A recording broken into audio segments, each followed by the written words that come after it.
Well, I understand there's a principle that mind can only receive what the seat can endure, so I'm going to be short. There is really something going on here tonight that I think is pretty incredible. Matt, wow, buddy, that's for real. And, it's amazing. When we come to Jesus, enthusiasm is part of it. But one thing I can tell you for sure is enthusiasm won't take you all the way. But when something like that happens, you'll carry that the rest of your life because that is deep. And my pastor always used to say, we teach what we know, but we reproduce what we are. And you're going to carry that the rest of your life. And Pastor Gary shared some great stuff with us tonight, too, about breakthrough. And I want to talk just for a minute because we don't really have time to go very far with this tonight. But there was a man named Abram. And he was down in Ur of the Chaldees, and he was a heathen. I mean, he totally was a heathen. He didn't even know the name of God. And God showed up one time and spoke to him and told him to leave where he was, and he would show him a place. And that was the point that Gary was making tonight, is when God speaks, it's so powerful because it carries such a destiny to it. But someone has to make a move. Someone has to take a step. They got to lean into it. And when you lean into it, it begins to open. And Abram did that, and he took his family, and he moved from where he was to go to a place he'd never heard of before. He didn't know where it was exactly. He just knew that God was leading him, and he walked every step of it. And the Lord told him, you're going to be so powerful, your family is going to be so amazing that they are going to bless the whole earth. They're literally going to bless the whole earth. And that's exciting. And he carried that enthusiasm, but along the way, the punches got thrown. To take Ernie's analogy tonight, the punches got thrown. Amazingly enough, when he got to the place where God said, this is your place. From this place, you are going to serve. You are going to touch the whole earth from this place. But as soon as he got to that place, there was a famine. It was such a bad famine, he had to leave that place and go down to Egypt. Well, he was carrying some of his own demons, and he had one of fear. He was not a man that was a warrior necessarily, but he was walking it out. He was doing what he could do. He got down to Egypt, but as he went into Egypt, he says to Sarah, and I want you to hear me on this, she was to be the vehicle of God's destiny. She was going to bear him the son that was going to literally populate the earth with blessings. But when he got down there to Egypt, fear got a hold of him. He knew the customs. He knew the culture, he knew the turf, and he knew as soon as he walked in there, this woman was beautiful. And he knew that Pharaoh was going to claim her for his harem. And so he says, listen, hey, Sarai, when we get down there, I want you to be my sister. And it's funny how subtle things are sometimes because she actually was his half-sister. And so we can rationalize things sometimes, and we can get ourselves in a bad spot by rationalizing things out of fear. And he did. And Pharaoh took her into his house. And fortunately, God had mercy on Abram and mercy on Sarai, because Pharaoh got wind of what was going on, and he literally came and said, why didn't you tell me this? And he sent him away. But he sent him away with blessing. Pretty amazing. And as he went away with blessing, he began now to be tested in another way. Another punch came. It was prosperity. Because everywhere they went, they found pasturage. And Lot, the one that was with him, the relative of his flocks began to grow. Abram's flocks began to grow. And everything began to come apart because they began to fight. Because the pasture land wasn't enough. And here he is. He lost his family. Lot took off and went away. Then Lot was attacked down in Sodom, and he had to go after him. He had to fight a war. He went through all of this stuff, and meanwhile, he's carrying this promise. And Sarah is getting older and older and older, and so is he, of course. No kids, no beginning to this word, no beginning to this fulfillment that was going to come. And he begins to get disillusioned, I'm sure. No telling what they discussed about this promise. Sarah, she's got an issue. She's carrying this promise. She left her family. She left her home to go with him. She followed him into this place, and it's never been good since they left. And now the family's broken up, and now they're going to war to get them back. And in chapter 15 of Genesis, something happens, and I'm just going to quote it to you. You can look it up later on if you'd like. But it says, after these things,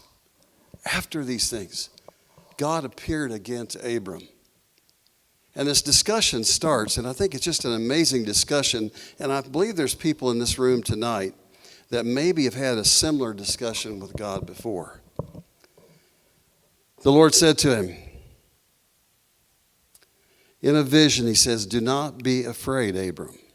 I am your shield, your exceeding great reward. And Abram said, Lord God, what will you give me seeing that I go childless? You know, this is the elephant in the tent. This is the keystone of the whole promise. Nothing is happening. Everything seems to be going wrong. One thing after another, and God shows up and it says, I'm your shield and I'm your very great reward and so forth. And Abram starts to think, maybe after all these things, after what I did with Sarah and after losing my relative and after all this mess that's gone on in my life, maybe God's promise has been diluted. Maybe, he says, Eliezer, my servant, maybe he's the answer. He's a good man. In those days, they didn't move from tent to tent. They took their tent with them. And over these years, there's been a lot of rough talks and a lot of difficult things that have been discussed in that tent. I imagine that Sarah had some choice words for Abram. I imagine that she wept many a night because she was childless. And you see, in that culture, when you were childless, it was considered a curse from God. There was a lot of disappointment. A lot of the enthusiasm of leaving Ur of the Chaldees and going to a place where they were going to be influential and how God was going to touch the earth through them seems like empty words right about now. And God says, Abram, come out of the tent. But here's what God did. It's almost as if he says, look at the sky here. Look at the sky. This is the kind of work I do. He says, as a matter of fact, if you can count the number of these stars, or even the sand by the seashore, such will be your descendants. And as yet he has no kids. It's a mockery. I mean, Sarah's biological clock has quit running a long time ago. And he's old. And God has him out here under the stars. And he said, look, I want you to know, this is the kind of work I do. This is the kind of vastness I want to work in you. And every time I read that, it just makes my heart literally rise because I've been at this a long time. And there's been a lot of things over the years that have made me wonder if I would ever see the fullness of what God wants to do. But I serve a God tonight that can get me out of the tent and show me his vastness. I see a God that has not forgotten one word of his promise. He does not intend to let one word of it fall to the ground. And I'm speaking to somebody here tonight. Somebody here has accepted less. And what we know about God is as you take one step in obedience, God gives another step of grace. He won't lead you beyond where his grace will take you. And I want you to know tonight, and I want to pray over you tonight. I want to believe God with you tonight that what he said to you in the beginning that gave you so much enthusiasm, what he said to you in the beginning that told you you had a destiny that was bigger than what you imagined, what he said to you in the beginning is still on the forefront of his mind. It is still in his hand to perform. And it's time to believe him tonight that in spite of all these things, he's still the God that keeps his promises. So, it's amazing. What you thought was a failure becomes a ministry. Matt, you're going to be able to minister to hundreds of people, thousands of people maybe, because you shouldn't go through this like this. Plus the fact that my daughter's the same situation. You're friends. And, when you have faced a life-threatening disease, something happens to you. Yeah, you're afraid, but also you have empathy. Let me just say, some of the failures, some of the falls, some of the disillusionments, some of the mistakes, some of the assumptions that God never gave you permission for in the first place, those failures and those mess-ups that cause us to believe God really couldn't do it with me like He wanted to do it, those things are going to make you empathetic. Those things are going to make you capable of getting into other people's situations and ministering the grace of God to people like you cannot believe.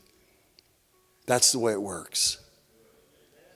So what I'm going to ask tonight as we close, what I'm going to ask tonight is if you said, God, after all these things, I don't know.